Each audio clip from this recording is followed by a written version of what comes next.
Last week, we did a story about the clearly bogus Donald Trump medical letter talking about how he had done astonishingly well on every test that was done back in December. We did a detailed report on it. The story did well. We estimate a total viewership of about 350,000 views across all platforms for that story.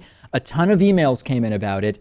And all of a sudden, corporate media is getting interested in the story, Lewis. I turn on CNN last night and there's a panel discussion on Don Lemon's show about the trustworthiness of Donald Trump's medical letter. Looking at reporting of it today, countless websites talking about it.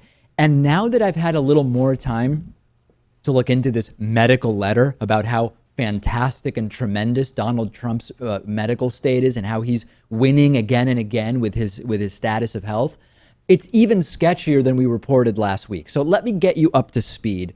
Let's first put up the original letter, and I'll just quickly remind you of all the issues for it. Number one, the letter starts with a typo, "to whom my concern," which is just weird for such a short letter. The letter has a non-working web address where when you go to that website, there's just no website there for the doctor who supposedly did this examination. The doctor, number one, included an email address, which is weird because you don't want to get emails about something like a letter like this because HIPAA laws would prevent you from saying anything more. But it's also weird that the email address listed is a personal Gmail address. Imagine, hi, I'm the CEO of Ford Motor Company. I'd like to do business with you. Please email me at markfield0236@hotmail.com. No, it doesn't make any sense. So come on.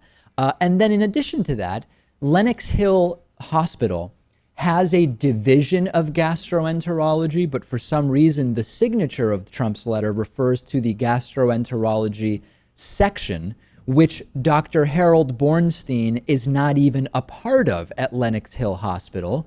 And lastly, the entire language of the letter, where tests are described as only positive, when in medical language, positive means a test has confirmed a diagnosis or condition.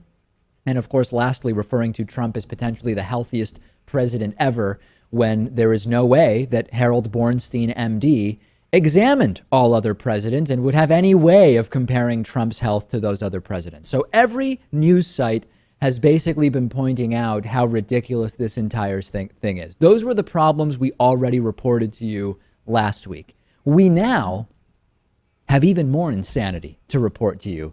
A number of sites have gone back to look at Donald Trump's social media posts when this letter came out. You might remember I told you last week that Jacob Bornstein had actually been deceased for years at the time of the publication of this letter, and the letter was signed by, at least in this version, Harold Bornstein.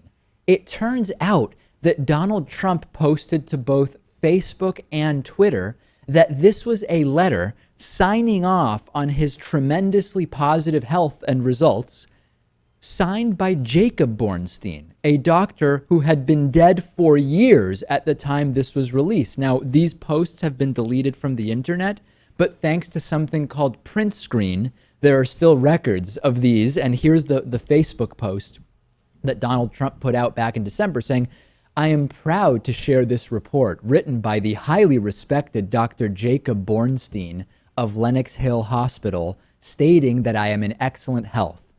Unfortunately, Dr. Jacob Bornstein had been dead for years at the time that Donald Trump published to Facebook the assertion that this dead doctor, Lewis, had signed off on how great Trump's health is."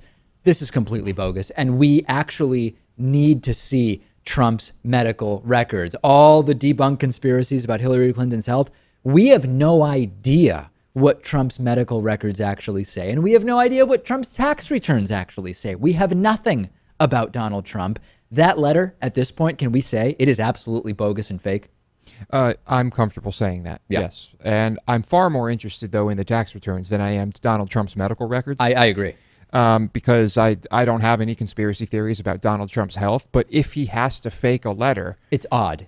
Yeah. Why do you have to fake the letter? It doesn't really make any sense. So yeah, this story completely blowing up. We need to demand not only the tax returns, but because Trump himself has put out what seems to be a clearly fraudulent letter, we also need to figure out what the hell is going on, as Donald Trump would say, with that medical and health situation.